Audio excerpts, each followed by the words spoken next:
जंगल से गुजरते हुए एक शिष्य ने अपने गुरु से सवाल किया कि गुरुजी, ऐसा क्यों होता है कि कुछ लोगों के पास कुछ भी नहीं होता लेकिन फिर भी वो सुखी रहते हैं, आनंद में रहते हैं, और कुछ लोगों के पास सब कुछ होते हुए भी उदासी उनके चेहरे से साफ दिखाई देती है। गुरु ने एक मुरझाए हुए फूल की तरफ इशारा करते हुए अपने शिष्य से कहा कि भंते, ये सोचने की और समझने की बात होती है। अगर ये फूल ये सोचेगा कि मैं कल मुरझा गया था, या फिर ये सोचेगा कि मैं भविष्य में फिर से मुरझा जाऊंगा, तो ये कभी भी खुलकर पूरे तरीके से खिल नहीं पाएगा।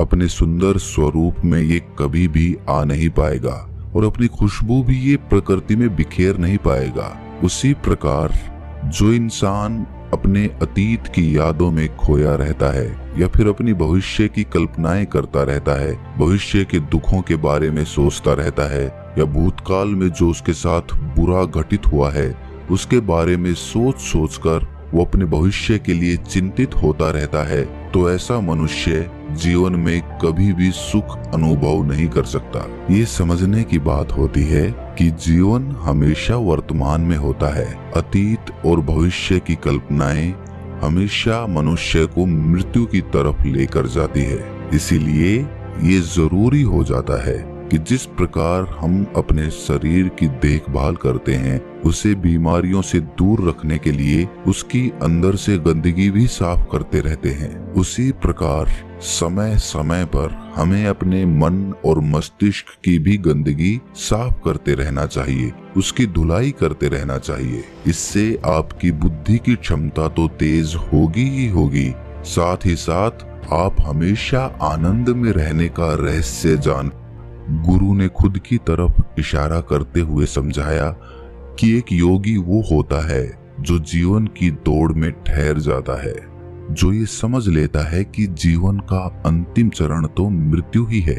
इसीलिए वो जीवन में सुख सुविधाएं हासिल करने की बजाय खुद के मन और मस्तिष्क को एक नए आनंद की तरफ ले जाने का प्रयास करना शुरू कर देता है। शिष्य ने सवाल किया कि गुरुदेव, क्या एक ग्रस्त जीवन में जीने वाला मनुष्य उस आनंद की प्राप्ति नहीं कर सकता?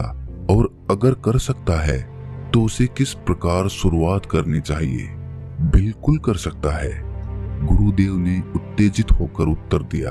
अगर सभी मनुष्य उस आनंद की प्राप्ति के लिए योगी बनने का निश्चय कर लें, तो इससे तो प्रकृति का चलन ही रुक जाएगा, उसकी जो व्यवस्था है वो बिगड़ने लगेगी।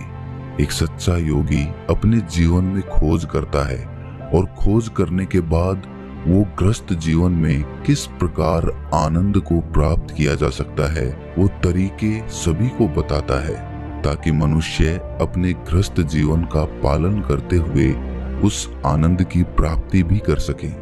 गुरु ने खुद को संबोधित करते हुए उत्तर दिया कि मैंने अपने जीवन में जो खोज की है उसके अनुसार मनुष्य को समय समय पर अपने मन और मस्तिष्क की सफाई करते रहना चाहिए। मनुष्य अपने शरीर पर तो ध्यान दे लेता है, लेकिन अपने मन और मस्तिष्क को वो भूल जाता है, उस पर कभी ध्यान नहीं देता, और उसी वजह से मन और मस्तिष्क बूढ़े होते चले जाते हैं, उनमें जवानी नहीं रह जाती, और जब उनमें जवानी नहीं रह जाती तो उनमें नयापन और ताजगी नहीं रह जाती, जिसकी वजह से एक इंसान उदासी से भर जाता है। गुरु ने अपने शिष्य की पीठ थपथपाते हुए आगे कहना शुरू किया कि जो घटनाएं हमारे मन को प्रभावित करती हैं, जरूरी हो जाता है कि उन घटनाओं को हम किसी भी तरह अपने मन से बाहर निकाल दें, और उसके लिए सबसे सरल तरीका है कि अपनी भावनाओं को व्यक्त करना सीखो। उसे अपने दिल में, अपने मस्तिष्क में बिठाकर मत रखो। जब तुम किसी दूसरे मनुष्य के सामने अपनी भावनाओं को व्यक्त कर देते हो तो तुम्हारे मन का बोझ हल्का हो जाता है।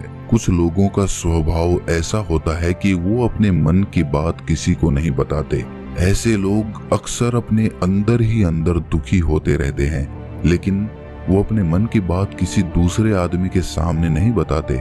इसके उलट कुछ लोग ऐसे भी होते हैं जो अपने मन में किसी भी बात को रख नहीं पाते, उनके साथ कुछ भी अच्छा या बुरा होता है, वो अपने मन की बात, अपनी भावनाओं को दूसरों के सामने व्यक्त कर देते हैं। और तुमने खुद महसूस किया होगा कि जो लोग अपने मन की भावनाओं को व्यक्त कर देते हैं वो जीवन में ज्यादा आनंदित रहते हैं।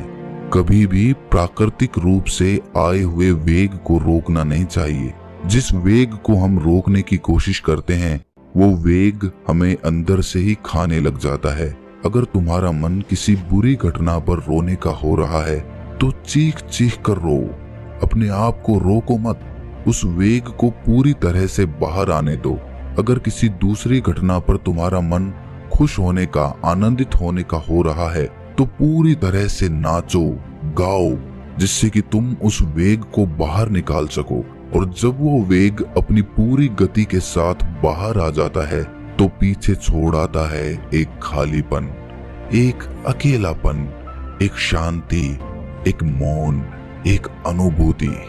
गुरु ने शिष्य को समझाते हुए बताया कि जिस प्रकार तेज रफ्तार से चलता हुआ पानी अपने वेग से आने वाली सभी बाधाओं को तोड़ देता है, उसी प्रकार हमारे अंदर भावनाओं का उठने वाला वेग अगर बाहर नहीं निकाला गया, अगर हमने बांध बनाने की कोशिश की तो वो उस बांध को तोड़ देगा।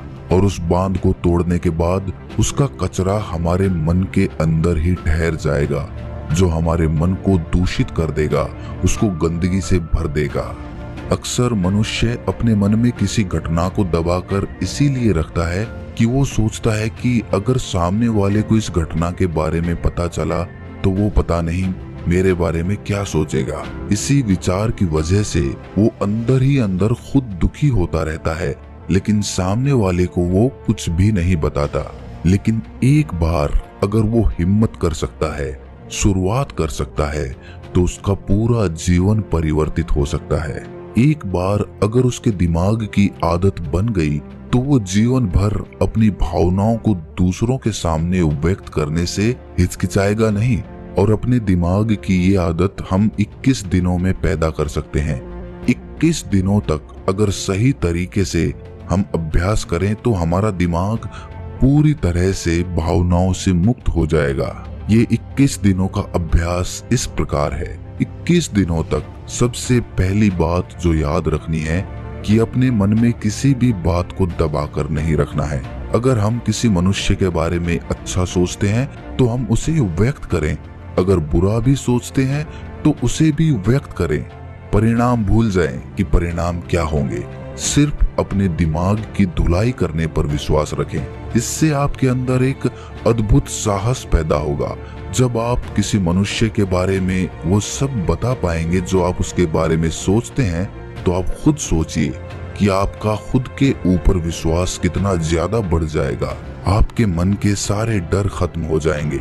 हो सकता है कि इसमें आपको चुनौतियों का सामना करना पड़े, लेकिन जहाँ पर चुनौती नहीं होती वो कुछ अभ्यास भी नहीं होता। अभ्यास हमेशा चुनौतियों से भरा होना चाहिए। इससे आप सत्य वचन बोलने का अभ्यास भी कर पाएंगे। अक्सर हम दूसरों को प्रभावित करने के लिए वो सब बोलते हैं जो उन्हें अच्छा लगता है, लेकिन वो नहीं बोलते जो हम उनके बारे में सचमुच में सोचते हैं।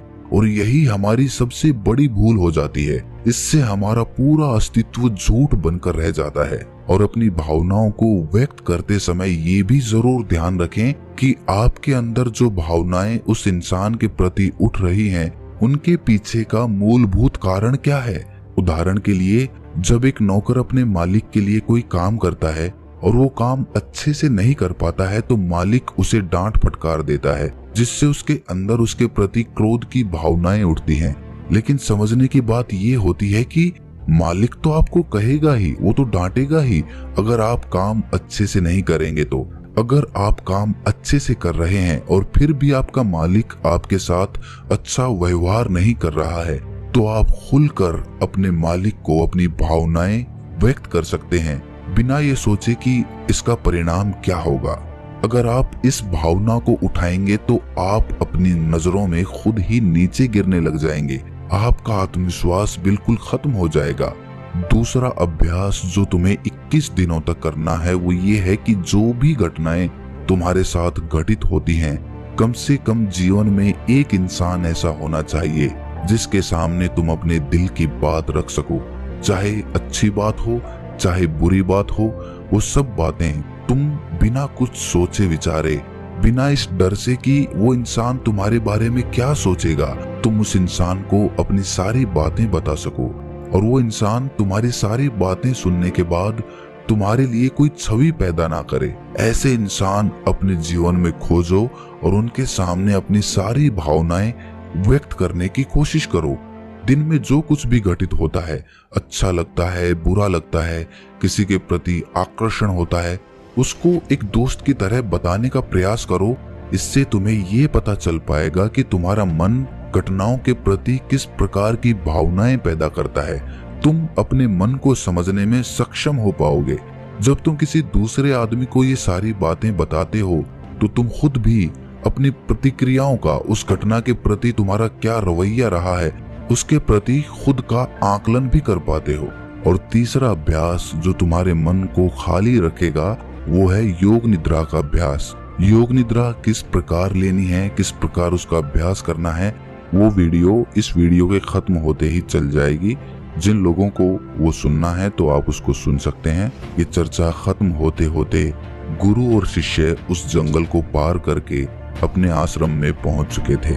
तो दोस्तों, कैसी लगी ये कहानी आपको कमेंट सेक्शन में जरूर बताना, और अच्छी लगी हो तो इस चैनल को सब्सक्राइब करके नोटिफिकेशन बेल को जरूर प्रेस कर देना। तो मिलते हैं अगली कहानी में, तब तक के लिए अपना ख्याल रखें।